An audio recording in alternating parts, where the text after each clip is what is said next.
O áudio que vocês vão ouvir agora é parte do podcast Xadrez Herbal. Caso vocês queiram ouvir mais sobre esse assunto e outros temas de política internacional, é só ir em xadrezverbal.com. Bem, passemos agora para a coluna aberta, no qual o Felipe observará o movimento das peças do sempre complicado tabuleiro do Oriente Médio.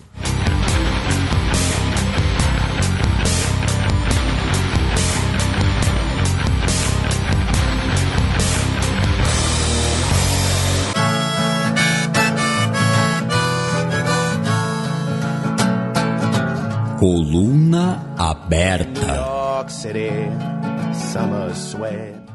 Bem, pessoal, a gente começa esse giro pelo Grande Oriente Médio com uma questão bastante interessante, que é o seguinte. No programa passado, né, a gente falou do Yair Lapid, o ministro de Relações Exteriores israelense, né, provável futuro primeiro-ministro israelense, visitando o Egito. Que ele levou aquelas antiguidades que tinham sido confiscadas por autoridades policiais israelenses, e a gente comentou um pouco da faixa de Gaza. A gente sempre lembra que o Egito é o primeiro país árabe que normalizou suas relações com Israel. Provavelmente conversaram um pouco sobre o Irã também, já que o Egito também não deseja que o Irã tenha armas nucleares, e foram retomadas as conversas sobre o acordo nuclear com o Irã. E essa semana, na última semana, nós tivemos 2 desdobramentos que podem ser ligados a isso. Um deles é que o Naftali Bennett, que é o primeiro-ministro de Israel, ele, na segunda-feira, tornou-se o primeiro premier israelense na história a ser recebido em Abu Dhabi, nos Emirados Árabes Unidos. Ele foi recebido pelo Mohammed bin Zayed, que é, na prática, o principal líder dos Emirados Árabes Unidos, que, como o próprio nome diz, é uma federação de Emirados, uma confederação, talvez melhor dizendo. Os dois países normalizaram suas relações no ano passado, naquele contexto do Acordo de Abraão, mediados pelos Estados Unidos, pelo governo do então presidente Donald Trump. A gente comentou bastante isso nessa época, e agora tivemos essa visita inaugural. Essa visita inaugural é interessante por alguns aspectos, tá? O primeiro deles é o mais óbvio, que eles certamente falaram sobre o Irã. E ambos também têm a posição em comum de não desejarem o desenvolvimento de armas nucleares pelo Irã. Lembrando que os Emirados Árabes Unidos se tornaram recentemente o primeiro país árabe a desenvolver sua própria usina nuclear, e também lançaram uma sonda espacial com cooperação japonesa. Então, os Emirados Árabes Unidos, o governo, o Estado dos Emirados Árabes tem conquistado um protagonismo muito grande em relação aos países árabes. E, nesse sentido, tem desafiado um pouco o protagonismo saudita, ao ponto dos dois países terem pautas diferentes. Mais rico é o país árabe que financiou o programa de desenvolvimento de armas nucleares paquistanês, então um país árabe que, entre aspas, possui armas nucleares terceirizadas. Mas, nessa semana, a Arábia Saudita recebeu a cúpula de países do Conselho de Cooperação do Golfo, demandaram maiores ações por parte do Irã. Porém, o ministro de Relações Exteriores saudita, o príncipe Faisal, ele confirmou que Arábia Saudita e Irã estão conversando por canais extraoficiais. Ele negou que tenha sido realizada uma cúpula secreta entre os dois países em Amman, capital da Jordânia, com o rei jordaniano como mediador. Foi uma especulação feita essa semana, mas ele confirmou conversas entre a Arábia Saudita e Irã. E aí, ao mesmo tempo, o primeiro-ministro israelense visita os Emirados Árabes, como uma maneira de falar, olha, a gente vai manter uma frente anti-Irã. Mesmo que a Arábia Saudita faça um acordo com o Irã, ou, enfim, apoie o acordo nuclear com o Irã, nós não vamos fazer isso. Então, tem essa questão muito visível de, olha, a gente vai montar uma frente regional anti-Irã. Se a Arábia Saudita não fizer parte, nós vamos chamar, então, outra monarquia árabe do Golfo com potencial de protagonismo para ser nosso aliado. Segunda questão é a questão econômica, né? A cooperação econômica entre os dois países cresceu muito nesse ano de normalização e tem um potencial ainda maior de crescimento. E o terceiro é a questão armamentista, que está ligado à questão do Irã. O que especificamente em relação a armamentos? Os Emirados Árabes Unidos haviam se comprometido, num contrato de mais de 20 bilhões de dólares, a comprar o caça F-35, né, que é o novo caça produzido pelos Estados Unidos, é o mais moderno, que é o mesmo avião que a Turquia fazia parte do programa de desenvolvimento e os Estados Unidos, né, vetaram a transferência dos aviões devido à compra pela Turquia dos sistemas antiaéreos russos, que a gente mencionou. A gente explicou isso algumas vezes. E os Emirados Árabes Unidos também compraram os F-35, com o Donald Trump, num contrato extremamente poupudo, né? Israel também opera esse avião. E, na última quarta-feira, o governo emiradense anunciou que estaria suspendendo a compra dos aviões, afirmando que as exigências de segurança de Washington eram muito, muito onerosas, tá? Basicamente falando, olha, os Estados Unidos querem que a gente tome tantas providências, tantas medidas de segurança, que fica muito oneroso ter esses aviões. Mas também é muito curioso que essa decisão venha basicamente ao mesmo tempo da visita do Naftali Bennett. E segundo fontes ouvidas na imprensa israelense, o governo israelense teria oferecido uma venda bastante, em um precinho bastante camarada, de sistemas antiaéreos avançados para os Emirados Árabes. Então é possível que essa suspensão dessa compra emiradense tenha a ver com essa visita israelense, no sentido de, olha, Israel mantém a sua primazia tecnológica, a gente continua sendo o único país da região que opera os F-35, os Emirados Árabes Unidos abrem mão desse avião que eles compraram com o Donald Trump, que era mais, entre aspas, né, solto nessas vendas armamentistas.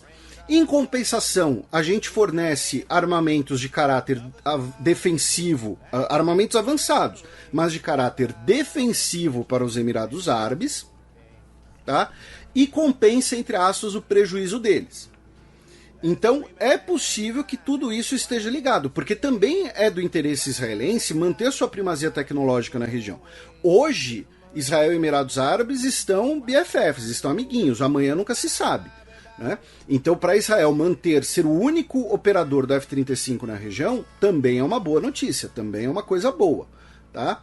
Então, são muitas coincidências e não dá para acreditar em coincidências. Né? Então, os Emirados dão um passo atrás, que é compensado pela melhoria das relações com Israel e por esse financiamento israelense de sistemas antiaéreos mais avançados para serem eventualmente utilizados contra o Irã, né? Em segurança ao Irã. E a outra questão relacionada a Israel foi que Israel, pela segunda semana seguida, realizou ataques aéreos contra a Síria. Dessa vez foram alvos no sul da Síria, perto de Damasco, muito provavelmente carregamentos de armamento iraniano que iriam ou para o Hezbollah ou para outros grupos pró-Irã. Inclusive se especula que aquele ataque na semana passada ao porto de Latáquia, que foi um ataque inédito por forças israelenses ao porto, muito provavelmente era de componentes, ou até mesmo desmontados, né, drones iranianos, tá, para serem fornecidos para a Síria ou para o Hezbollah. Lembrando que Israel tem uma política de opacidade em relação a esses eventos, nem confirmam nem negam que realizam esses ataques, mas novamente, Israel é o único país que tem meios e objetivos para realizar esses ataques. A gente sabe que não foi a Força Aérea Jordaniana, por exemplo, porque eles não têm interesse. A gente sabe que não foi a Força Aérea Turca, porque muito provavelmente isso acenderia alguns alarmes na Rússia e não seria bom. Então, Israel realizou novos ataques contra alvos dentro da Síria, embora vá negar oficialmente. Falando em Síria, um caça da Força Aérea Britânica, né, um Typhoon da Força Aérea Britânica, derrubou um drone, tá, que estava, segundo o Ministério da Defesa britânico, estava numa posição ameaçadora né, contra forças pró-curdas dentro da Síria. Muito provavelmente um drone operado pelo auto-intitulado Estado Islâmico, pelo Daesh. É então o primeiro abate de um alvo aéreo em uma situação real por um avião da Força Aérea Britânica desde as Guerras das Malvinas, em 1982. Né? Ainda na região, agora ali no Líbano, né, nós tivemos um confronto entre integrantes do Hamas e integrantes do Fatah, os dois principais grupos palestinos, que deixou cerca de 5 mortos depois do funeral de um integrante do Hamas. Tá? Por conta desse funeral, integrantes do Hamas e do Fatah entraram em choque e tivemos pelo menos 5 mortos. Lembrando que, dentre uma das diferenças, né, que o Fatah é um grupo secular, o Hamas é um grupo islamista religioso, e nós temos uma presença muito forte desses grupos devido à grande comunidade de refugiados palestinos no Líbano, tá? Originada desde da Nakba em 1948, como os palestinos chamam, o que os israelenses chamam de Guerra de Independência de Israel, e também com a Guerra dos 6 Dias, 1967.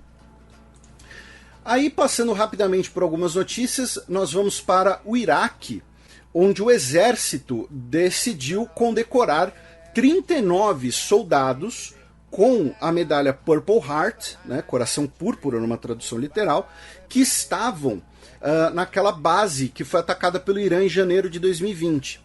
Essa é uma notícia importante por 2 motivos. Primeiro, porque esse número é maior do que o número oficialmente reconhecido de feridos nesse ataque. E essa é uma condecoração que ela é por um ferimento em combate. Tá? Então, se um soldado é ferido em combate, ele é condecorado com a Purple Heart.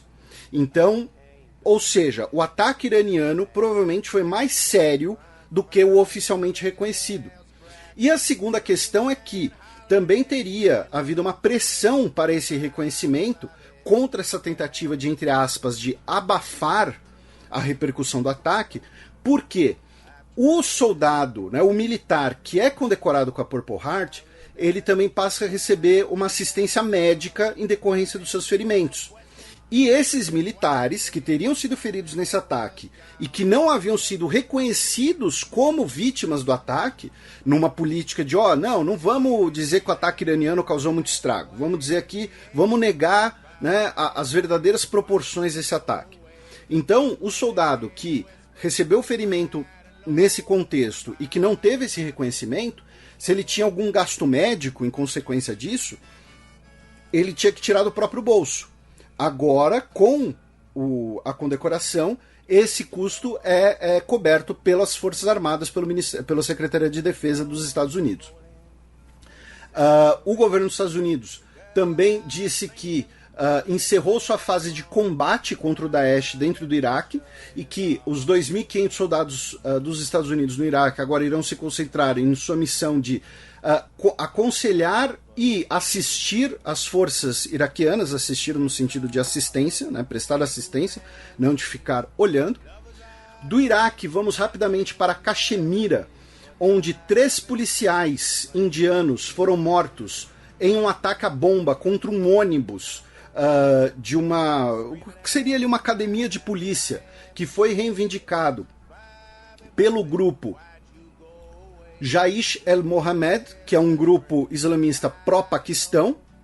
No Afeganistão, ontem, quinta-feira, dia 16, tivemos um protesto de cerca de 30 mulheres afegãs em Cabul, no primeiro protesto feminino autorizado pelo Talibã em Cabul, né, desde do novo governo Talibã, em agosto.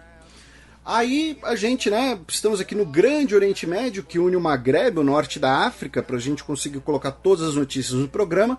Pegamos rapidamente, então, um avião até a Tunísia. A gente vai lá para o outro lado, né, onde o presidente Kais Saied, que deu um autogolpe, né, em julho, ele anunciou que para o ano que vem teremos um referendo constitucional e também uma nova eleição. Nesse referendo constitucional serão propostas mudanças políticas, né, que vão diminuir o poder do parlamento. A gente já conhece esse filme. E na Líbia, né, muito provavelmente as eleições que estão previstas para o dia 24 de dezembro não vão ocorrer, já que as diversas facções internas não estão concordando sequer sobre quem deve ser, quem pode ser ou não candidato, né, nessa eleição. Além, né, sem falar no fato de que são grupos armados e que dificilmente o resultado da eleição será reconhecido, legitimado por todos os envolvidos. Então, mesmo que tenha eleição, dificilmente o resultado vai ser reconhecido. Né? Então é uma sinuca de bico aí na Líbia, encerrando o nosso giro pelo Grande Oriente Médio.